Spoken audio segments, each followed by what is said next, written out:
Hello everyone, my name is Fan Zhang. Today's presentation topic is the insurance recommender systems.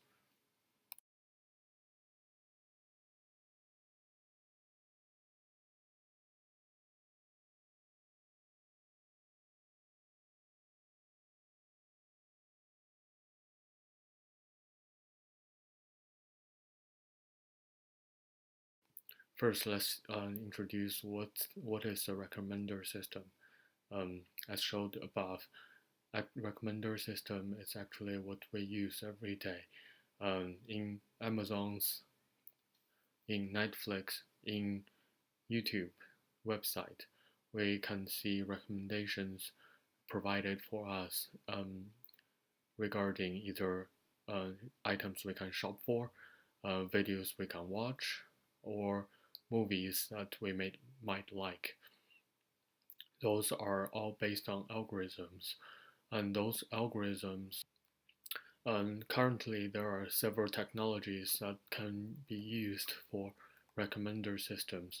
The basic types are content-based recommender system, collaborative filtering recommender system, knowledge-based recommender system. So for content-based algorithms, it chooses matches between the items and the user based on the user profile and item profile. Uh, the algorithm matches them and finds the similarities between the item and the user based on either words, sentences, images, and see if they are similar. If the similarity is high, the item will be recommended to the user. This is possible for insurance uses because for different insurance plans, there are contents we can use, and for each user preference profile can be built, and you can match between those two, and based on that, give recommendations.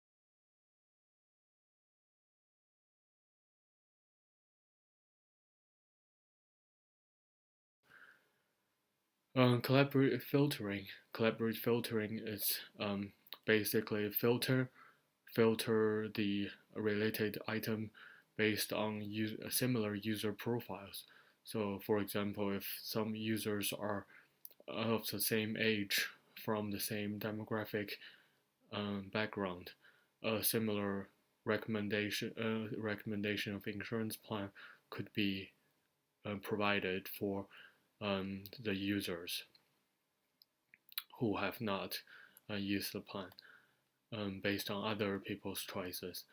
So if it's this one is viable for insurance plan, it possibly, but it may lack a specification because what other people needs may not be what you need for.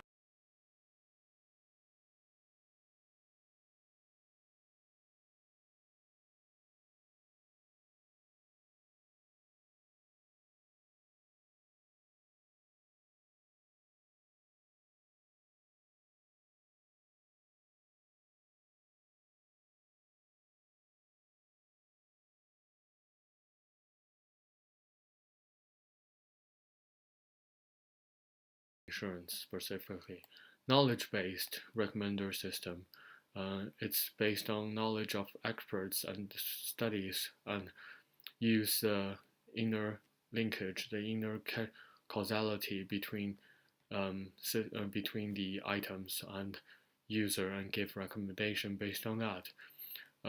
This can be used for insurance systems, but we should keep in mind those knowledge acquisition are expensive. So they can, so when automating them is possible, we should automate the knowledge-based recommender system.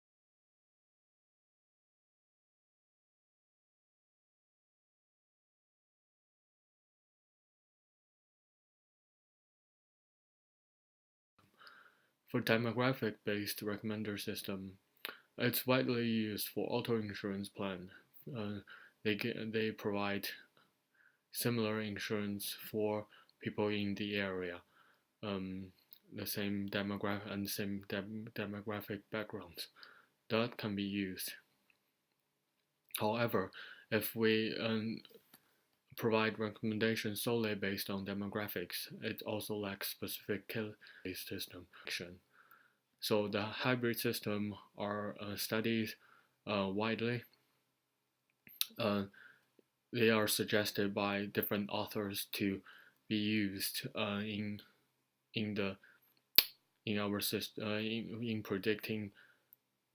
For in the future, we probably need better projections, so we can have more information provided for the user and more information provided for the items. Each of the user will form a table of its own, and items sets will form a table of its own of multidimensional properties.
In those cases, we can give better predictions. Um, but for those cases, we need a multi-dimensional model and using a multi-dimensional approach for those ratings. That's why we are in. That's what we are introduced in this paper. So we can see on the graph, the user can be in a table, the movie can be in a table, and we multiply them together um, to form a ratings table. Keep in mind, the users table are multidimensional, the movies table are multidimensional. We're using just one column or so using for you can see on the table in the tables for insurance plan we can do as shown here. The insurance plan, the user profile can have preference of what they are looking for, and the item profile are having different properties for different plans. So P1, P2, P3, P4. And so in conclusion, the proposed recommender system should be a hybrid utility model. We should use the hybrid model to select which item to recommend to the users. In that case, we can help integrate each approach's benefits and avoid a shortfall of each individual model.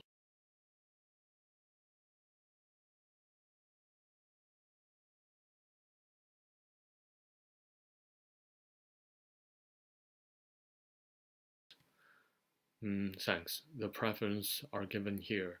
The references are given here. You can take a look if interested.